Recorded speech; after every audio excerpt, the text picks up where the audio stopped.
जप करते समय माला हाथ में होना ज़रूरी भी है और नहीं भी है। जैसे जब कोई बालक छोटा होता है तो आ से आम पढ़ना ज़रूरी है, क्योंकि अभी वो छोटा है, अभी उसको आम के साथ ही आ का अक्षर याद हो सकता है। ऐसे ही जब हम भक्ति में अभी साधारण स्थिति में जी रहे होते हैं, साधारण स्थिति में मतलब प्रारंभ की स्थिति में, जिस समय हमने अपना मन अभी वश में नहीं कर पाए हैं, अपनी बुद्धि और मन को हम नहीं जोड़ पाए हैं, ऐसी स्थिति में हम जी रहे होते हैं, तब हमें माला का सहारा लेना बहुत ज़रूरी होता है। क्योंकि माला हमें उस समय ऊर्जा भी देती है। जैसा मंत्र हम जाप कर रहे होते हैं उसी के अनुपात में हम माला लेते हैं।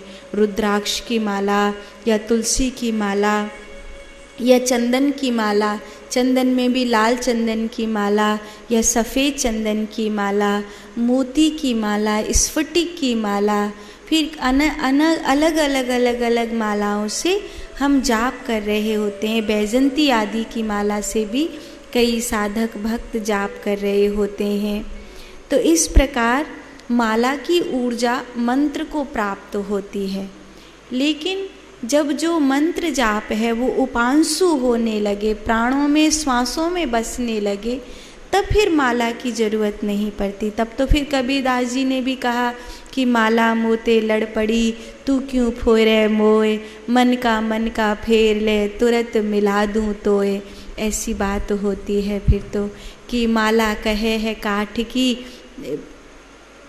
माला मुझसे कह रही है कि अब तू क्यों मुझे घुमा रहा है, अब तो तू अपने मन को ही घुमाना सीख गया है ना, तो अब माला की गुड़िया घुमाना क्यों ज़रूरी है। तो जैसे बालक जब आ को पढ़ना सीख जाता है तो आ के पीछे आम को पढ़ाना जरूरी नहीं होता। जब उसे ग का पता चल गया तो गा के पीछे गणेश को बताना ज़रूरी नहीं होता। ऐसे ही अगर मंत्र अजपा हो गया है, मंत्र उपांशु के ऊपर हो गया है, तब तो फिर माला की ज़रूरत नहीं है।